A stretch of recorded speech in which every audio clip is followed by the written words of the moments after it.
तो अगर हम हाइड्रोजन के आइसोटोप्स की बात करें तो हाइड्रोजन के टोटल 3 आइसोटोप्स होते हैं। हाइड्रोजन का जो पहला आइसोटोप होता है उसको हम प्रोटियम बोलते हैं। जो दूसरा आइसोटोप होता है उसको हम ड्यूटेरियम बोलते हैं, जिसको हम डी से भी दिखाते हैं। और जो हाइड्रोजन का तीसरा आइसोटोप होता है उसको हम ट्राइटियम बोलते हैं, जैसा कि आप ये देख सकते हो। अब हम बात करेंगे कि इनमें डिफरेंस क्या है।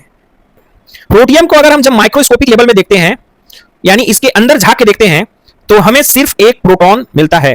ड्यूटेरियम के अंदर हमें एक प्रोटॉन और एक न्यूट्रॉन मिलता है। ट्राइटियम के अंदर हमें एक प्रोटॉन और 2 न्यूट्रॉन मिलता है। यानी प्रोटियम सबसे हल्का होता है, जिसका मास 1U होता है, क्योंकि इसमें सिर्फ एक प्रोटॉन है।